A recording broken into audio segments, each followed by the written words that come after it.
बूढ़ी औरत का श्राप।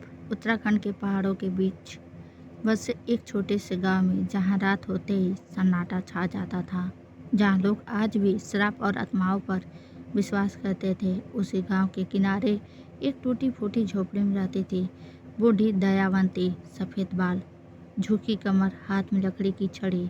गांव वाले उससे डरते थे कि तांत्रिक है, कुछ कहते थे उसकी बद्दुआ कभी खाली नहीं जाती।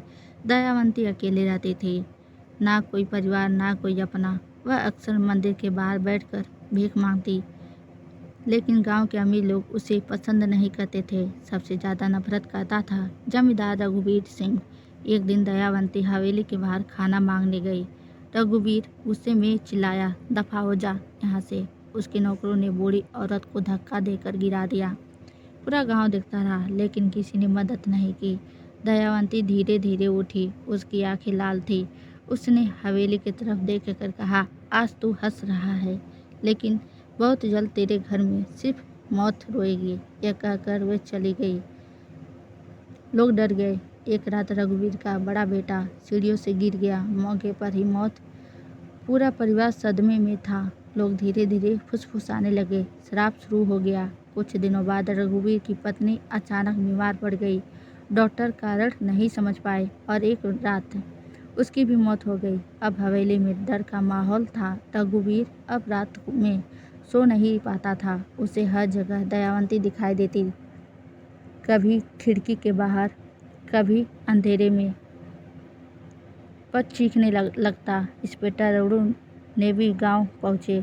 उन्हें लगा यह श्राप नहीं, कोई इंसानी खेल है। उन्होंने जांच शुरू की। जांच में पता चला दयावंती का बेटा सालों पहले रघुवीर के कारण मारा गया था। रघुवीर ने उसकी जमीन हड़प ली थी और उसी सदमे में उसका बेटा मर गया। तब से दयावंती अकेले हो गई थी।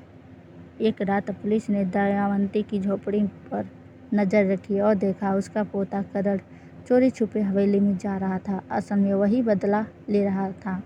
करण ने कबूल किया, मेरी दादी रोज रोती थी, रघुवीर ने हमारा सब कुछ छीन लिया। अब उसकी बारी थी। उसने ही हादसों को हत्या का रूप दिया था। जब पुलिस दयावंती को पकड़ने लगी, वह शांत बैठी थी। उसने सिर्फ इतना कहा, गरीब की बदुआ देर से लगती है, लेकिन लगती जरूर है। कुछ देर बाद उसकी वही मौत हो गई। करण जेल चला गया। रघुवीर पूरी तरह अकेला रह गया। हवेली वीरान हो गई और श्राप भी।